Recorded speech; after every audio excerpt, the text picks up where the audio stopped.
To have melanin embedded in our skin is a gift. Oh my gosh, when I say too black, you say too strong. Too black? Too strong? Yeah.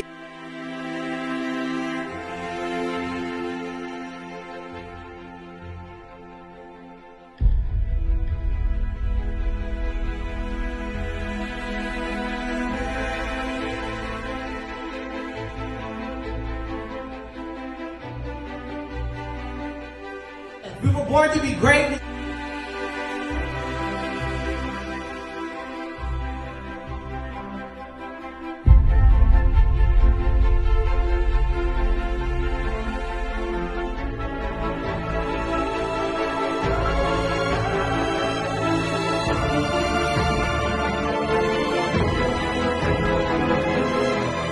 Oh my gosh, when I say too black, you say too strong. Too black?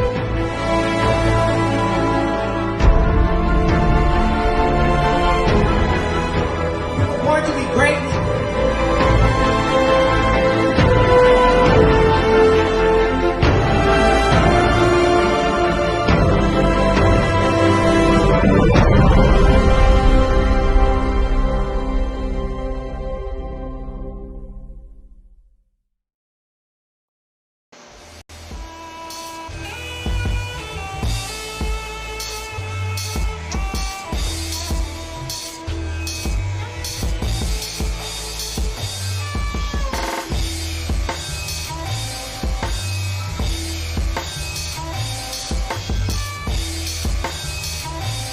Peace, family. Yo, thank you for joining us. Right? And I'm thrilled to announce the fact that we are now releasing our first free e-course. Come and learn about Gye-Nyame journey, see some of the stuff we do. Come and join the tribe. Tribe up with us and check out the free e-course. We'll make sure that the URL pop up right about here. And it'll probably be somewhere in here. Check us out, family, because we are building. Come and learn about Gye-Nyame journey, and let's build together.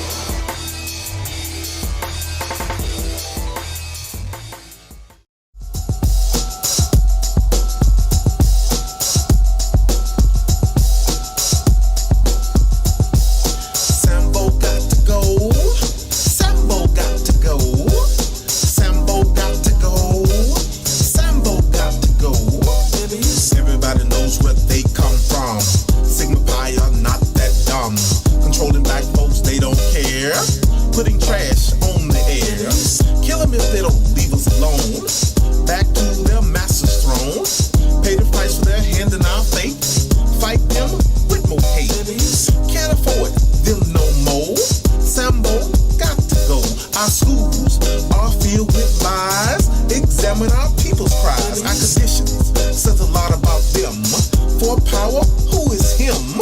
Politician or in a pulpit? Give them all the cane instead. They hate us without pretense.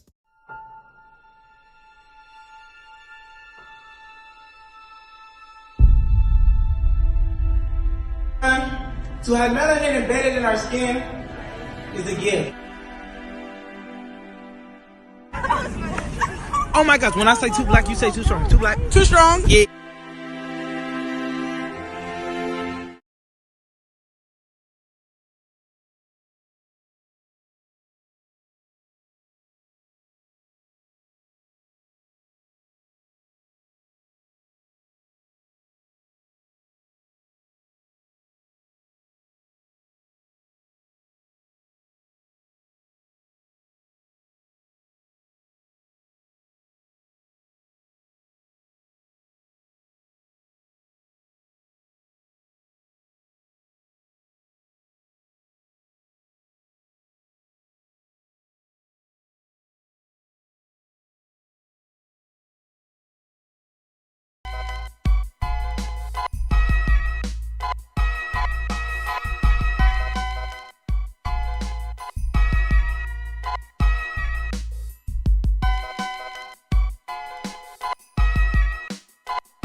Greetings. This is Brother Gye-Nyame coming at you live with tribal quotes. Now, let me make sure y'all understand what I'm saying here. Look, for anyone who sends in a comment. Now, this one you have to be recorded, but a recorded would be even better. But you send in your comment on your favorite quote or proverb. It could be the one that I'm working with on that day, or it could just be one. Well, no, I want one for that day. So, for example, on day 19, I'm making an offer. First person that responds to this proverb, to these proverbs, right? I'm gonna send a PDF. I'll send you the PDF of the book. I'm not gonna send the book. I'm gonna send a PDF. But the first person that records their response, I will send you the book. You know what I'm saying? I mean, I will. It will be straight from the publisher. It will be brand new. I will send you the book, or I will meet you. If you're in Columbus, I'll meet you somewhere, and I will give you a brand new, sparkling, unopened copy of the book. All right, so that you can follow along in real time. You know. But for those that send in a response, the first one that sends in a response to this one, day 19. Well, at day 19, I will send you a PDF. All I need is your email address. You know what I'm saying? This is Brother Gye-Nyame, and I'm coming at you live. So now, let's talk about what we need to talk about on day 19. Hopefully, you've been following along so you know how this goes. And if you don't know how it goes, go back to day 1. Don't slow us all down. Alright? But listen, I love being here. So let's go. Day 19. Can you believe that? Day 19. Wow. Common sense is the collection of prejudice acquired by age 18. Albert Einstein. He is able who thinks he is able. Whoa. The Buddha. Man. The monkey tail is long, and yet if you touch it, the owner feels the touch. Senegal. Now, which one will I pick? Which one will I pick? I know. Common sense is the collection of prejudice acquired by the age of 18. I love that one. That's hot. That's hot. Common sense is a collection of prejudices acquired by age 18. See, because this goes kind of counter to what a lot of us think we know, right? Because we like common sense, man. Everybody should have common sense, right? You know, it's common. You should know this. You know, come on, man. You need to keep up. But what Albert Einstein is saying is that this is a collection of prejudice. This is a collection of prejudgments that you have acquired by the time you reach the age of 18. Prejudgments. Do we know how dangerous prejudgments are? How limited prejudgments are? How much power prejudgments take away from us? And he's saying that common sense is a collection of prejudices acquired. You know what I'm saying? When we talk common sense, we're talking about a collection of prejudices that have been collected as a group. And we want everybody to operate in the prejudgmental way that we do. And because we look at the world in a prejudgmental way, we limit ourselves and we limit our possibilities. We limit what we can exert. We limit the changes that we can make in the world. So oftentimes it's those people who are outside the common sense, outside the common prejudices, outside the common prejudgments of a society that comes into a society and makes changes. Well, I guess that's that one for the day. That's straightforward, straight shooting, bang, bang, knocked it down. Shoot, I could go to another one, but no, I won't do that. But hey, here we go. This is Brother Gye-Nyame. This is Tribal Quotes. I'd like to thank you for tuning in. I pray that your day is as beautiful as you are. Feel free to check me out at www.GyeNyameJourney.com. We have an app. Download the app. Keep up with us. allow us to help inspire you. Be on the lookout for my weekly newsletter. It'll be coming out. I'm running a little bit late. The Magic Hour has dropped. Make sure you check out the Magic Hour if you like the underground hip hop. You know what I'm saying? This is straight from Columbus.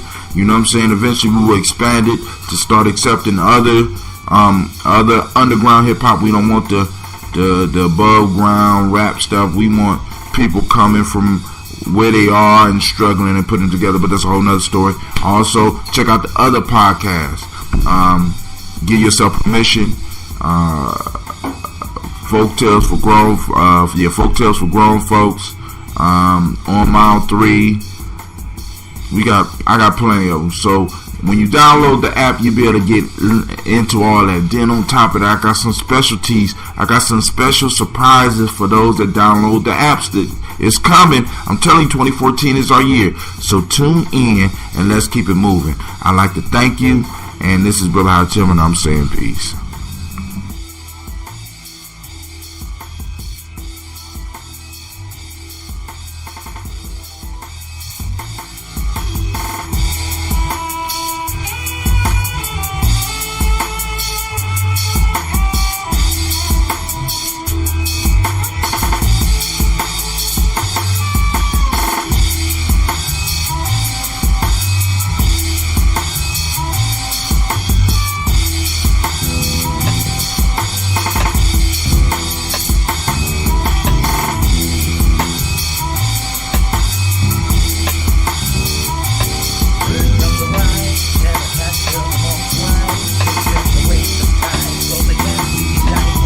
Amongst the blind, even when you reflect, you blind. Never catch the most wine. Just a waste of time. So the gas is the shine when you walk amongst the blind, even when you reflect, you blind. Say, you the word I'm about to bring. Listen to the message I sing. Great day. This is Brother Hatim coming at you live with tribal quotes. Man, listen, I love that beat. I'm sitting up here grooving to it right now, but listen, let's get into what we need to get into. Let's handle our business. Let's keep it moving now. Tribal Quotes, for those that don't know, Tribal Quotes is a show where we look at quotes or proverbs and we try to break them down for the day, and we share the information with each other. I'm sharing my perspective. I would love for you to share your perspective, okay? On all my shows, if you have input, please feel free to send it in. Join me at GyeNyameJourney.com on Facebook, or GyeNyameJourney.com on Google Plus, or you could tweet me, or you could Facebook me just as Brother Hatim, or however you want to get in touch with me. Just get it to me. Also, if you have a favorite quote that you want to read, you MP3 it and send it to me as well, and we can have a discussion about that. Or if you want to complete it with the discussion and how you use that principle in your life, we definitely cover that. Step 1. We define the proverb for ourselves. I define the proverbs for me. Step 2, I'll tell you how I can use it in my life. So here we go. Here are the 3 proverbs for day 18. Do you believe it? We are on day 18. Health is the greatest possession. Contentment is the greatest treasure. Confidence is the greatest friend. Non-being is the greatest joy. God is, that's Lao Tzu. God is the friend of silence. See how nature, trees, flowers, grass grows in silence. See the stars, the moon, and the sun, how they move in silence. Mother Teresa. If you attach yourself too closely to a human being, he treats you cheaply. Now, once again, there's something wrong on page 18, just like there was something wrong on page 17. Can you tell me what is wrong with the proverbs or the quotes on that page? Let me know, and if you can let me know, I will send you a book. I will either send you the PDF or I will send you the book. But the one I'm going to break down today is the very first one. Health is the greatest possession. Contentment is the greatest treasure. Confidence is the greatest friend. Non-being is the greatest joy. Now, 3 of those I can attest to. Health is the greatest possession. I agree with that. That's why I'm working on minds right now. That's why I'm doing on Mile 3. And that's why I'm doing Give Yourself Permission. Wealth is the greatest. Health is the greatest possession, because without health, you can't achieve anything else out here physically. Next, contentment is the greatest treasure. Being content, learning to be content, learning to be satisfied and work with what you have. Man, I can dig that. Learning to work with what you have brings the greatest joy. It's the greatest treasure. Confidence is the greatest friend. And I agree, confidence is the greatest friend, because it sure will boost you up in all types of situations. So yeah, confidence can be your greatest friend. Last but not least, non-being is the greatest joy. I haven't experienced, I guess in maybe sleep state or near death state, I have experienced the non-being part. You know what I'm saying? The non-being, where we are beyond this world and the limits of this world. And I'm working on getting there. And because I'm working on getting there, I felt it was important that I at least drop that proverb on you. I don't want you to neglect any of the other proverbs, but while I'm free, I want to be able to give you that proverb so that you can work with it. Alright? This is Brother Tim, and I'm saying I did part 1, I did part 2. I'm saying peace. You have a great and marvelous day.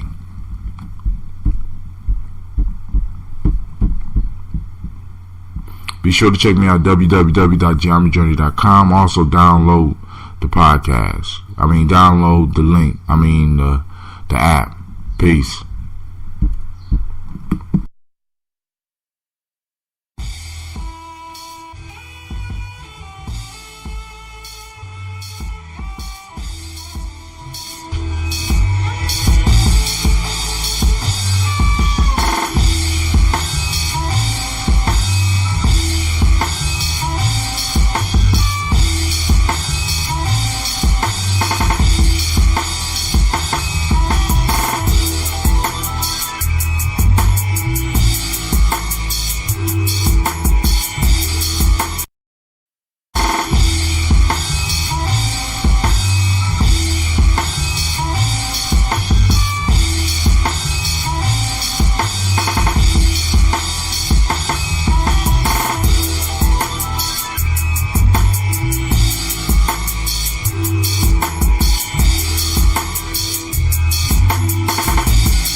Great day. This is Brother Tim coming at you with tribal quotes. Alright, let's get right into it. We on day 17. Man, I'm hyped, but listen, I'm gonna have to do this. And you have to remind me, those that are listening, take it seriously. I will send you a free, a PDF, or hell, I'll mail you the book. Tell me what is wrong with this day. Day 17. There's a mistake on the page. Tell me what's wrong with it, and I will send you a PDF of the book so that you can keep up with me. And the first person, you got your choice. The first person, let me know what the mistake is that I made on this book, on this page right here, on day 17. I will mail you. I will give you the choice. I will give you the PDF, or I will mail you the book. Alright? Now, here we go. Day 17, y'all ready? Are you sure? Alright, let's get busy. Now, those that's been tuning in, we got 2 steps. We got first step where we define it for ourselves, then we talk about how we can use it. Now, I'm going to pick one. And usually people try to guess which one I'm going to pick, but y'all don't know which one I'm going to pick. Y'all ready? When minds are the same, that which is far off will come. East Africa. That's from East Africa. Here we go. An intelligent mind is an inquiring mind. It is not satisfied with explanations, with conclusions, nor is it a mind that believes, because belief is again another form of conclusion. Bruce Lee. My man. Alright. Lizard suns itself within reach of its hiding place. Zimbabwe, Mozambique. Alright. Let's get into it. Which one shall I pick? Which one shall I pick? Now, I posted a picture up on my site. Hopefully, some of y'all will be able to know which one I picked. But basically, when minds are the same, that which is far off will come. East Africa. I had to pick that one. Now, I love going after Bruce Lee's quotes, man. But hey, I had to pick that one because this talks about people working together, not just physically working together, but mentally aligning to draw something towards them. So basically, to break this down, what this is saying to me, what this proverb is saying to me, is that when you establish a team, when you establish a tribe, and y'all have a focus, oh man, y'all have a focus, y'all have a goal, you will start attracting the events, you start attracting the things that you need to bring that goal to you. It's just a matter of hanging in there. It's just a matter of having that resilience.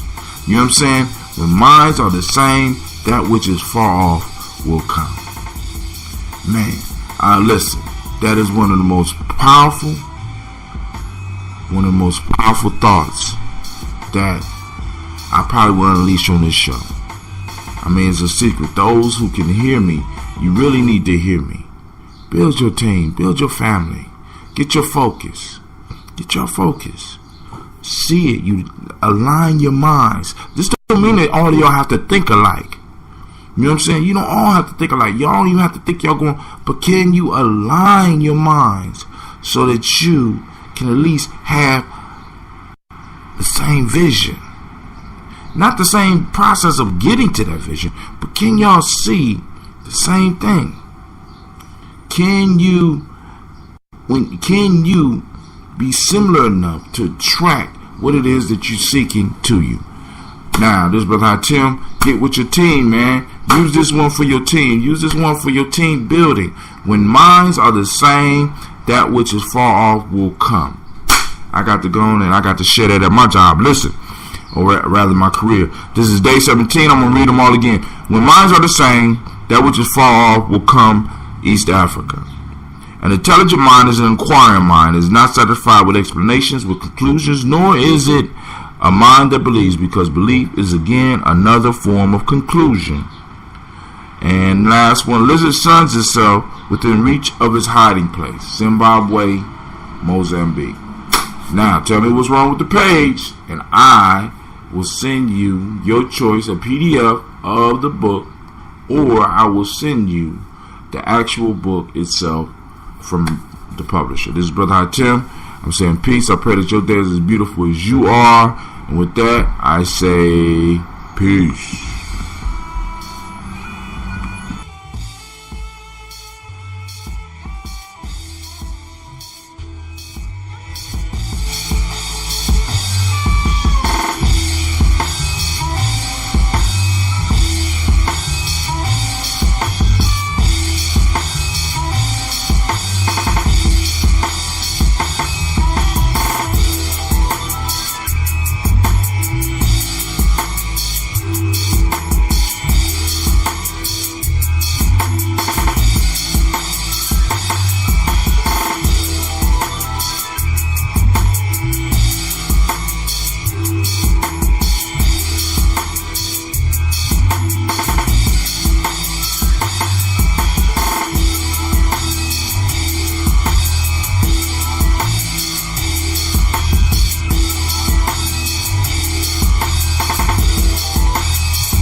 day, great day, great day. This is Brother Hatim coming at you with Tribal Quotes.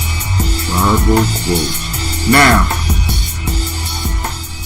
those of you that are new, I would suggest that you go to day 1 and get the instructions.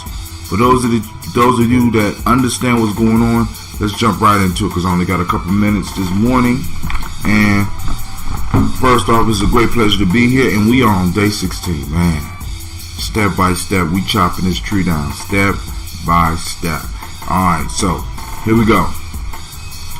I'm reading from Gye-Nyame Journey Workbook, Tribal Quotes by myself. A collection of quotes that I put together. So let's go through this day and see which one of these I'm going to pick today. Day 16. If you realize that all things change, there is nothing you will try to hold on to. If you are not afraid of dying, there is nothing you cannot achieve. Lao Tzu. Our duty as men is to proceed as if limits to our ability did not exist. We are collaborators in creation. Pierre Teilhard de Chardin. When you see a turtle on top of a fence post, you know it has some help. That one is just from Africa. That's a good one. That's a good one. All of them good. But of course, I know some of you already thinking I'm picking number 3. I'm not going to pick number 3 today. I'm picking number 1. Alright, here we go. If you realize that all things change, there's nothing you will try to hold on to. Now let's look at that part first. And in step 1, I have to break it down for myself. By understanding that the only constant in life is change, then I will spare myself the pain of trying to hold on or thinking I could control anything. I think there's I think it's AA that say, God give me the strength to control the things I can, the wisdom to recognize, something along the lines of and to recognize the things that I cannot. You know what I'm saying? And but anyway, that saying goes along with this. If you realize that all things change, there's nothing you will try to hold on to. By not holding on to things, I in a sense give myself power. You know what I'm saying? Because I'm not trying to fight the natural process. I'm not trying to I'm not spending time grieving over the natural process. So I'm in a sense snatching my power back. Part 2. If you are not afraid of dying, there's nothing you cannot achieve. Once I realize that everything changes, including myself, I'm able to accept death. I'm able to embrace the concept of death. When I'm able to embrace the concept of death, the only question that any of us need to ask or really even deal with in this issue here is, when I no longer fear death, I know death is approaching, I accept my own death, then what can I not achieve? What's stopping me? If death is the major thing that most people fear, is death. If death is the major thing that's stopping people from living their dreams or living their life or changing the world or doing the things that they want to do, when you eliminate that, now what's standing in your way? Once you eliminate the fear for death, you're able to move forward. Now, in my life, I have had to, on several occasions, wrestle with my mortality. I'm at what they call middle age now. And I'm realizing that I have possibly more time behind me than I have time in front of me. I'm middle age. I'm at the middle. You know what I'm saying? I might have lived the majority of my life, and that's the fact of the matter. And I have to accept my mortality. And by accepting my mortality, it helps me and motivates me and pushes me to get up in the morning.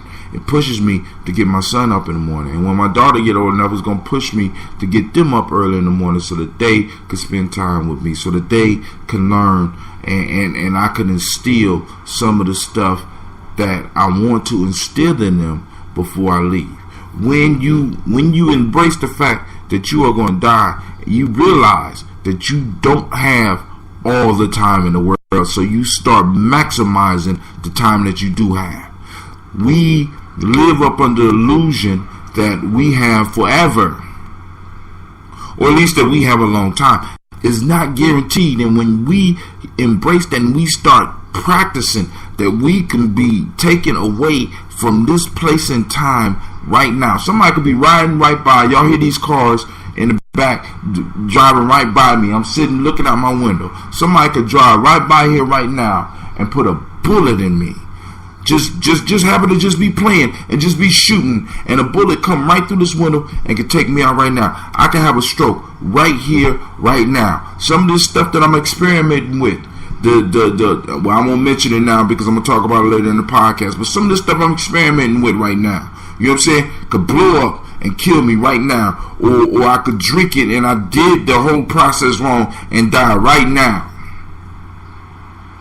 And what would I have achieved if I was holding on to my life as if it didn't change? If I was holding on to my life as if it was a guaranteed forever existence? The fact of the matter is that Brother Hatim is very limited. But the self that I've been telling us about on in all my other podcasts, the absolute, complete, perfect, those absolute, complete, and perfect qualities of my being that are not driven or not motivated or not determined by external circumstances. That part of me that lasts forever.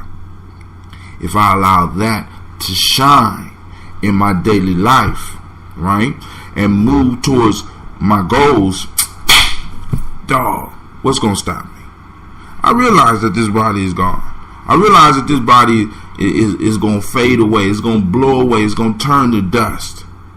But why I got it and it's animated, I'm putting in work. I'm coming to see you every morning, at least 5 mornings out of the week. You know what I'm saying? Then on some, you get some bonus days on Saturdays and Sundays. But right now, we on that 5-day thing, and we are on day 16 of this. So now let me go back through all of them, and I can't wait to hear some of your breakdowns of these proverbs. You could do one or you could do all 3. That's your choice. You can do 2. That's on you. This is your personal journey. Day 16. If you realize that all things change, there's nothing you will try to hold on to. If you are not afraid of dying, there's nothing you cannot achieve. Lao Tzu. Our duty as men is to proceed as if limits to our ability did not exist. We are collaborators in creation. Pierre Teilhard de Chardin. When you see a turtle on top of a fence post, you know it has some help. Africa. This is Brother Hatim. I'm saying I hope that your day will be as beautiful as you are and powerful as you are. And with that, I say peace. And thank you for tuning in.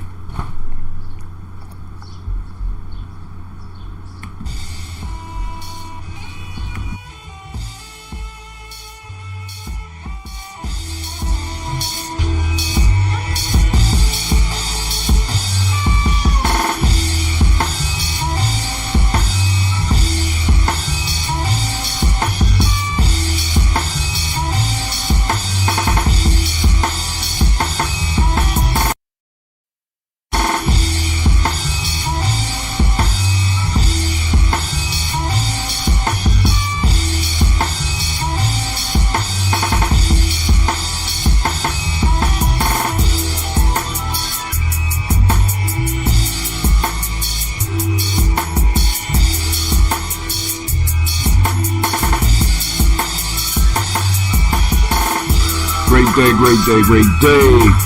This is Brother Hatim coming at you with Tribal Quotes. And let's go through the quotes. Those of you that's been following the show know how to do it. Those that don't, I would suggest you go to show number 1 so that you can learn the process. Alright, so let's go and get straight into it, okay? Alright, before we do that, make sure you check out the app. It's coming out soon. I want to make sure that you can stay up with everything that the journey is doing. Self-mastery, hip-hop, philosophy. Just tune in. Check me out. Get the app so that you can have the immediate access to everything. So you can pick a show. If you don't want to listen to all the shows, you don't want to go to my website, and listen to the Freestyle Fridays or whatever I got playing up that day, you can just click straight onto the application and go straight to the show that you want. This is Brother Tim, this tribal quotes, and we are on day 12. Give it up for yourself. Day 12, you've been sticking it out with me. So here we go. Day 12. Friendship improves happiness and abates misery by doubling our joy and dividing our grief. Joseph Addison. That's hot. That's a nice one. One must try to escape from darkness of ignorance and suffering and seek the light of enlightenment. The Dalai Lama. That's pretty good. Last one. Instructions in youth is like engraving in stone. I think that's Morocco. I got North Africa on here, but that is North Africa for those that don't know. I'm gonna pick the third one. Instructions in youth is like engraving in stone. When you teach a child, you teach children, you are building the future. Alright? So you teach somebody something when they are young, and you ingrain it in them, it's like putting it on stone because they'll never forget it. Sort of like those of you that learned how to ride a bike when you was a child. You know how to ride a bike. You might not do it all the time, but you could rely on your muscle memory to sit down and get out there and ride that bike. Same thing with riding a skateboard. You use your muscle memory to remember the skateboard. Same way in playing some card games. You know what I'm saying? You could sit down at the table and they could throw out the cards and you might not remember anything all the way up until the first hand. Then after that, the old reflexes pop in. You know, certain things that we have in our memory. We learned years ago, but when we're put into the environment, it comes out because we know it. I mean, I'm still dropping down into certain fight stands that my martial arts instructor had drilled me on over and over again. Something happens, a shocking noise, somebody jump out and say boo, I'm dropping down in that fight position regardless of what style I'm practicing right now, because the way my master did, he ingrained it in us so much that no matter what programming we're trying to put in, until we get something at our core, like he was at our core, I was young at that time, it's engraved in stone. It might not never go away. Alright? So when you teach a child, when you ingrain it in the child, you're writing a letter to the future. You're engraving it in stone because it's gonna stick there. Alright? And this has helped me because like certain habits that were engraved into me when I was young, like like what I'm trying to do with my son now, I get him up early. I get him up early with me, not as early as me. You know, I do all my workout and stuff, but I get him up early because I want him to develop the habit of studying more than everybody else, or practicing more than everybody else. Whatever it is he finds that he loves, he's going to be able to get up and do it because he knows getting up is possible. Because he knows that I have already been up by the time he come downstairs. Oh, you done walked the dog already? You done ran yet? But he already know that I'm getting out here and getting it, or that he sees me struggling and learning. I try to make sure my kids see me learning new things. You know what I'm saying? No matter how silly it makes me look, because I want them to celebrate when they make mistakes. And I know for some of y'all that sounds crazy. You know what I'm saying? I want my kids to see me making mistakes. I want my kids to see me not good at everything. Why? Because that means it's okay for them to mess up, and it's okay for them to make mistakes, and they won't be scared to learn. I'm surrounded by children nowadays that's scared to learn. Learning requires failure. But we done messed up our kids on this non-failure garbage, this self-esteem bullcrap. But listen, so instructing youth is like engraving in stone. So the things that were set in me, the habits that were set in me, enable me now to get up at 3:15. 5 days a week and get out here and do 3 podcasts every day. It was ingrained in me. I saw my grandparents getting up early, and at first I started getting up early with them so that I could eat the good breakfast they eat. I didn't just want to eat cereal because the elders didn't eat cereal in my house. You know what I'm saying? My grandmother got up and cooked. You know what I'm saying? And I was trying to get part of that, and I started out getting part of that. But I also noticed that morning time was a devotional time. So rather than just being a leech trying to get some food, I wanted to fit in. So while they were having their devotional time, I had my individual study and devotional time. You understand what I'm saying? I picked that up from them. Now I'm up in the morning now having my devotional time. You know what I'm saying? With you. That happened over 30 years ago.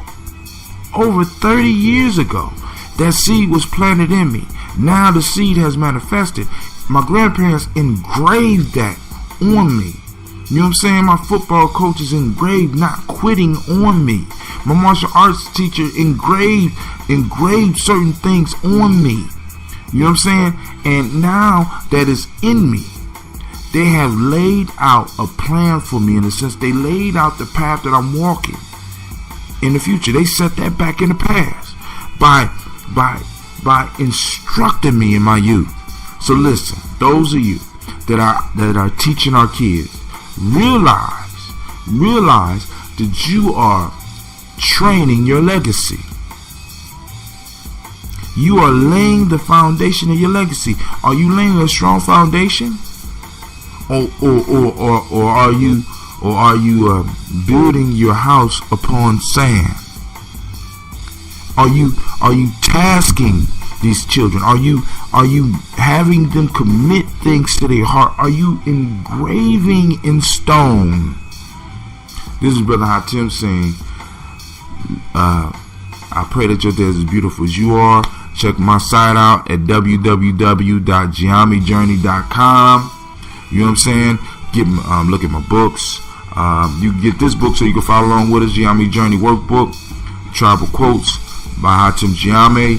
It'll be up on the site real soon. And for those of you on the app, and for those of you that take the time to get the app, you know what I'm saying?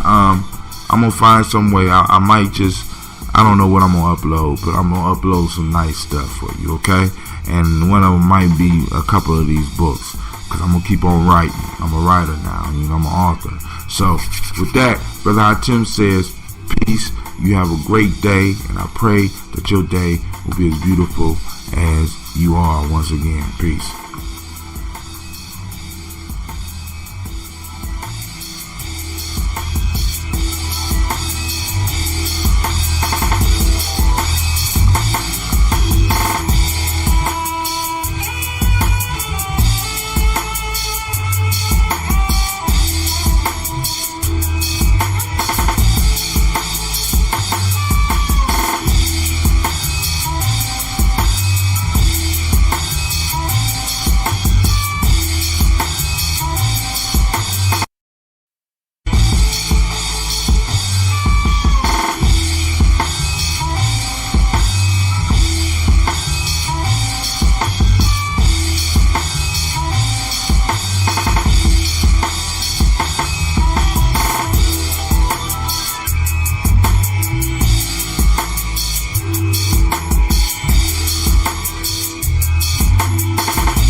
Great day.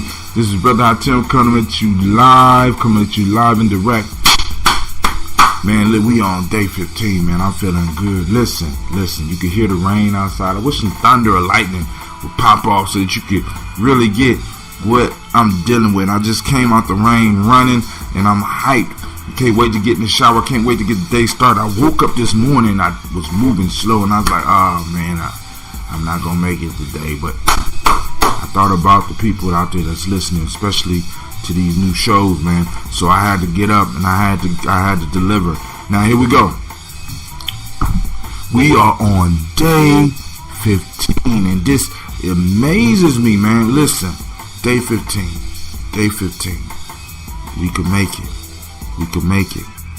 We at day 15. Another 15 will be day 30. Another 15 will be day 45. Another 15 will be day 45. Another 15, you know what I'm saying, will be day 60. Another 15 will be day 75, and then another 15, day 90. Let's do it in 90 and 15 day increments. This is a celebration day. We have made it to number 15, which has a special relationship to the number 90. Let's keep it moving. We need 6 of these. We need 5 more 15s, and we have completed it. We could move to another show. We could grow, because you're going to notice the growth. Trust me, you're going to notice the growth, and it's going to be a beautiful thing. But here we go. Y'all ready? Alright, day 15. Those that don't know, we are coming from the Gye-Nyame Journey Workbook, Tribal Quotes, by myself. Hatim Gye-Nyame is a collection of quotes and proverbs that I went through over about 2 or 3 year period, going through daily, and I prescribe an exercise. Part 1, step 1, you define the proverb for yourself. Forget what everybody else say. I want to hear, or I want to see, or I want you to write, and I want you to hear, and I want you to see the wisdom that lies inside of you. Second, I want you to describe the lesson that you received from that definition. Have you ever experienced this proverb in your life? And if you do, or if you have not, if you were to experience it, how would you use this proverb? Just start putting yourself in situations where the proverbs, you have to be able to use them. And I want you to start using these proverbs and these quotes in your daily conversation. Why? Because it shows, 1, that you are read, and 2, it starts giving you a little bit more insight about what's going on with these proverbs. What type of, how can I put it? It helps you extract the wisdom. So when you use it, it's kind of like distilling it. Those of you that like drinking alcohol, it's like right now you got the fruit. I'm giving you the fruit, and when you start thinking about it, you are fermenting it, and then after the ferment starts, and you got the yeast eating the sugar and the starch and turning it to alcohol. Then after all that process is done, you have to now distill it. So every time you say one of these proverbs to somebody in a certain situation, you are distilling it, and it allows you to get the pure essence, get to the essence of the proverb. That's quotable. You know, tweet that. You know what I'm saying? Get to the essence of the proverb. It's like getting to the essence of a proverb is like distilling alcohol. Look. Alright, look. Let me go. Day 15. Real generosity toward the future lies in giving all to the present. Albert Camus. Proverb 2. All things must change to something new, to something strange. Henry Wadsworth Longfellow. Lizard suns itself within reach of its hiding place. Zimbabwe, Mozambique. Proverb. Alright. Today I'm picking Proverb 1. I know y'all thought I was going to pick Proverb 3 because some of y'all think y'all got me pegged, but you don't got me pegged. Proverb 1. Real generosity toward the future lies in giving all to the present. This is a common theme through all the shows today. If you want to be generous towards your future, if you want to be generous towards your children's future, if you want to be generous toward the future of your relationship, give all now. Don't hold on. Don't hold back. Give now, invest now. It's like some of us talk about we got this dream that we want, brother. I tell him I got this dream and I just can't figure out why it's not coming true, because you're not giving all to the present. You're not exhausting yourself each day. You're not going to bed tired. Listen to me. If we want to make things happen, what we have to do, we got to give all to the present. This means that we have to practice. We have to push ourselves every day and give what we have to give. We got to leave. We got to go to sleep, not because we have to, but because we are tired. In America, there is a disease, a sleeping disease, where we are just sleeping, but we're not tired. No other place in the world has this been able to happen. All over the world, people can't sleep. They can't sleep. You know why? Because they're not tired. But in America, we got so much luxury that we can sleep and not be tired. What have we become? What have we eat when we're not hungry. We sleep when we're not tired. We work in places that we hate. Woo! I don't even know if that's a human existence. I don't even know if most of us here is really living a human existence. That sounds zombic to me. That sounds dead to me. Listen. So if you want to get to where you want to go, if you want to move and you want to empower your future, give all to the present. What more do I need to say? I can't say no more, but I can't wait to hear what wisdom you have to share with me on this proverb. Listen,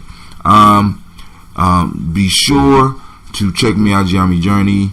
You can join the page you can like the page on Facebook. You can you can follow the page on Google+. Hit me up at www.GyeNyameJourney.com, but get the app. Go get the app, Gye-Nyame Journey. Just type in Gye-Nyame Journey, just like it is, Gye-Nyame Journey. You could just type it in one word. You ain't even need no spaces. Gye-Nyame Journey, and you're going to see the app pop up. When the app pop up, click on it. Download the app. Join the journey with me. Come on now. Let's move. We got miles to go before we sleep. Come on. This is Brother Hatim, and I'm saying peace. You have a great day, and I pray that your day will be as beautiful as you are.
What's up, family? What's up, family? Black Signal went out. Black Signal is out.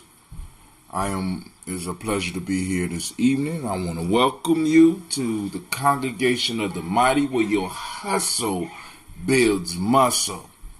And this is Gye-Nyame Journey Media. Thank you for being on point, girl. Anime is on it. This is a Heart of a Summer production. And right now we are on Tribal Quotes. And this is a Heart of a Summer production. Strive to do nothing but blow up your old paradigms.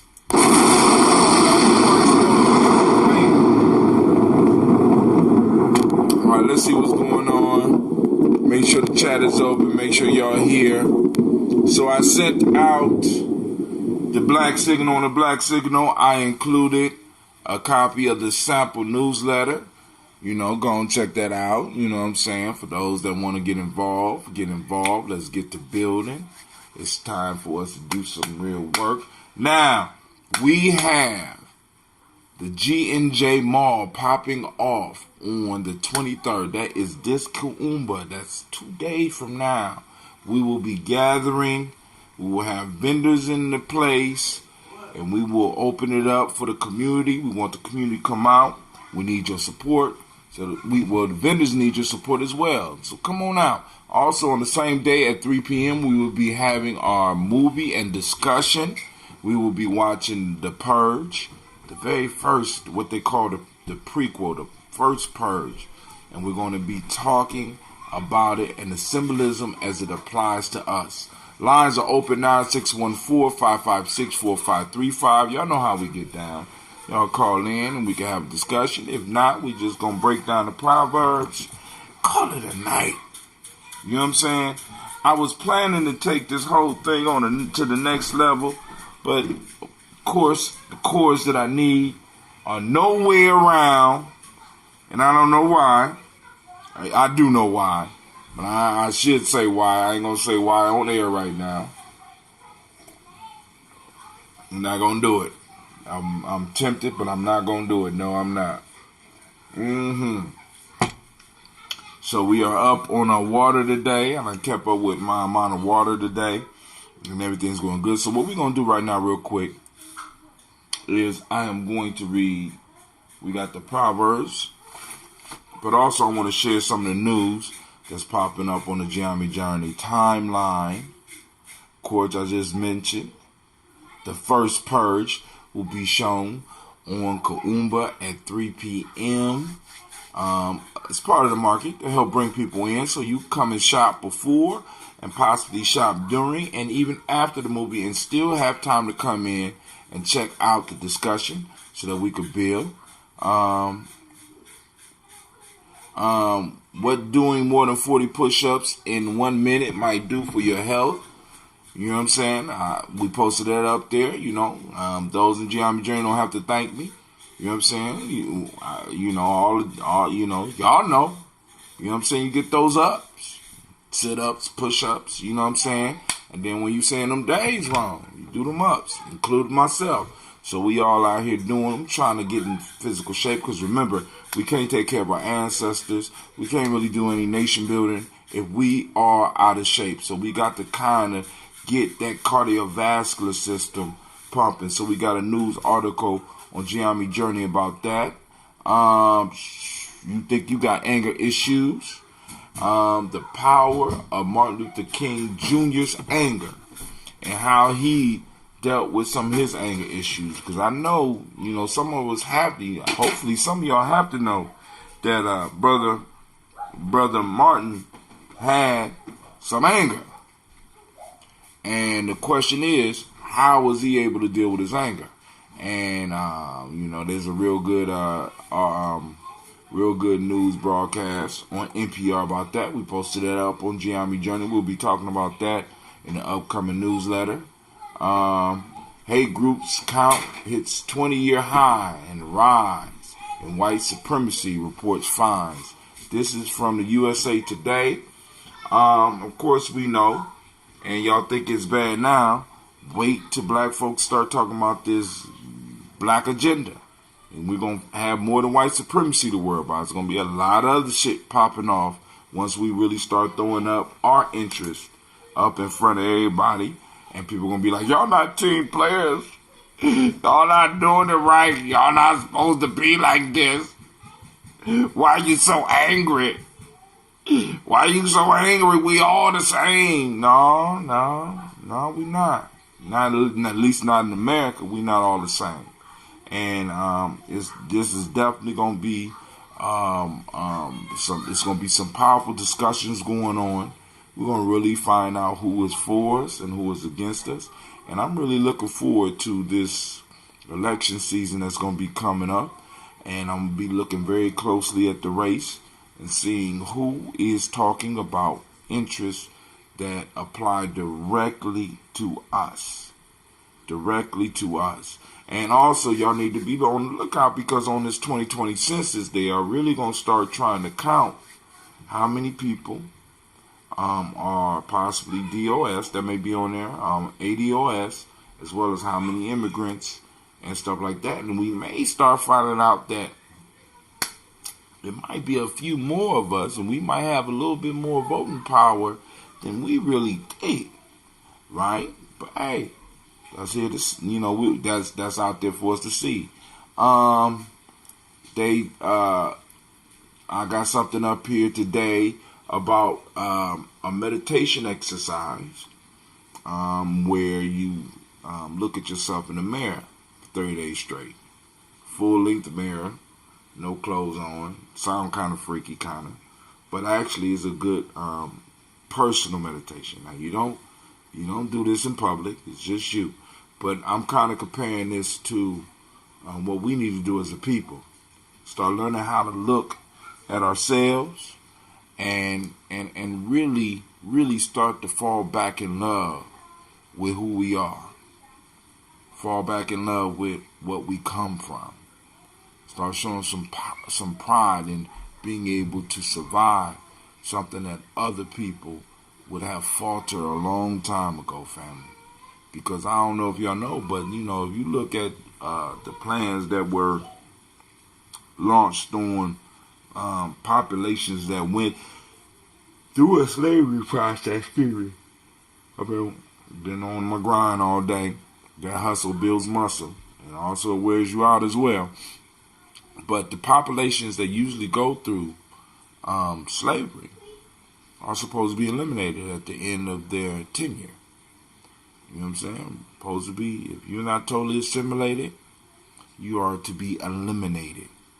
The goal of slavery is to eliminate that population because you don't have to pay them back. You know what I'm saying? You don't want them raising some of the complaints that will be coming soon, right? And hey. And then also they got something on NPR again, growing marijuana industry struggles to attract employees of color, where a lot of our lives and a lot of our family lives were disturbed by marijuana, whether through smoking, but the very strict laws that were applied to it and the way they applied it to our community. A lot of us are not getting into this new booming industry, and a lot of us can't afford to. And this speaks more so towards the massive wealth gap that I've been talking about on the show, that you've been hearing about all over the internet. When anybody's talking about ADOS that's not really looking at the racial wealth gap, is not really doing their work. You know what I'm saying? And one of the reasons we can't get into this booming industry, right? The main reason we can't get into this booming industry is because of the wealth gap. You know what I'm saying? So it's like, because if you look at some of the stuff that you have, you got to have a certain amount of money in the bank that you know what I'm saying, that's just there. And so how many of us actually have bank accounts where it's like tens of thousands of dollars just sitting, other than your retirement account?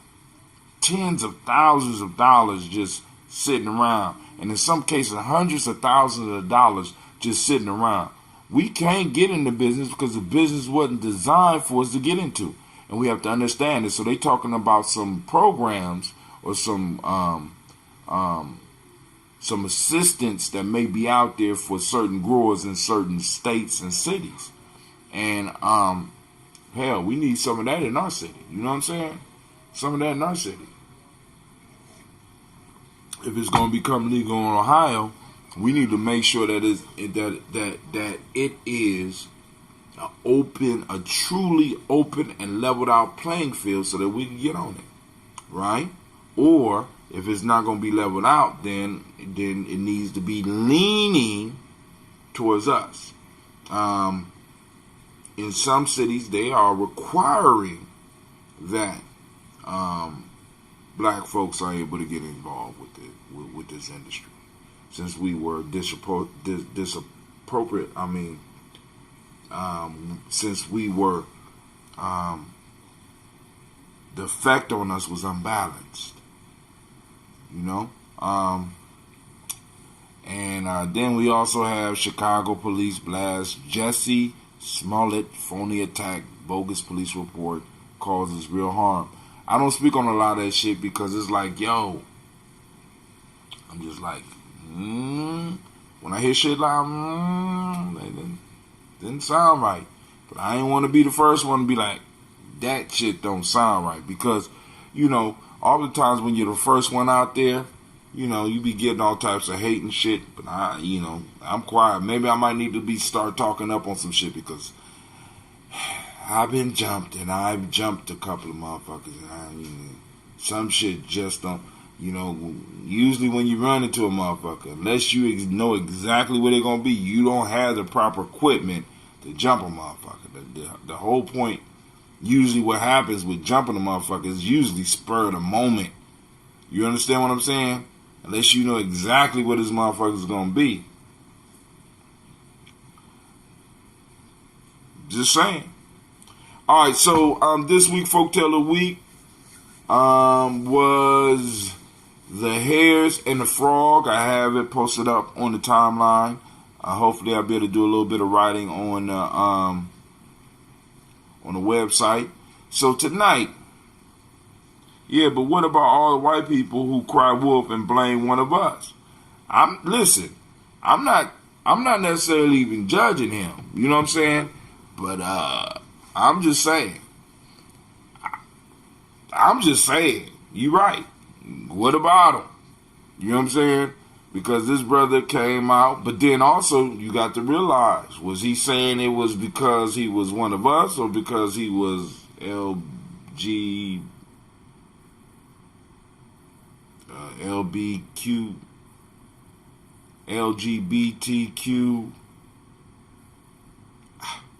Somebody help me.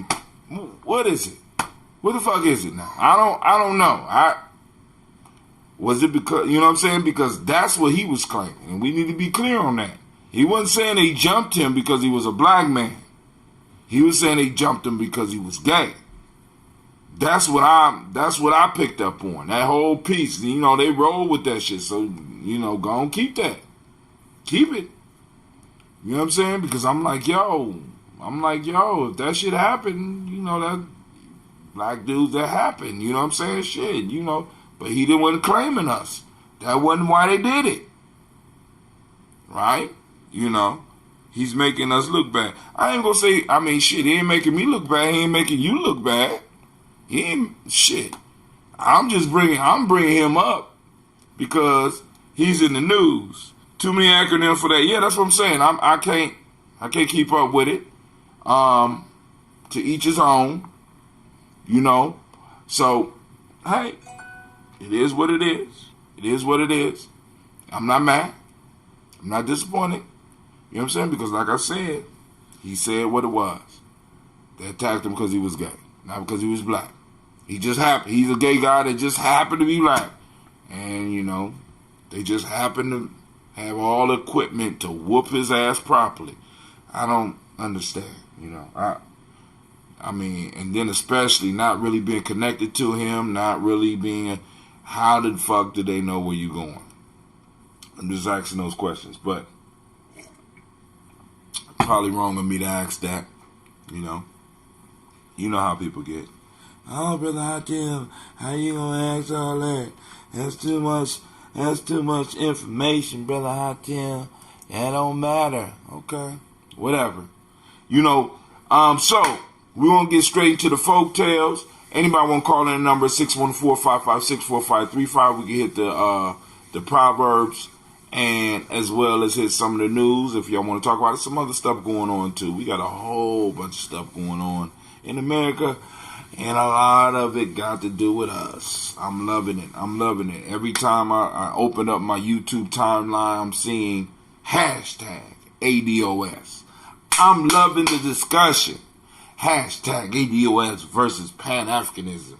Hashtag ADOS. How will they deal with biracial people?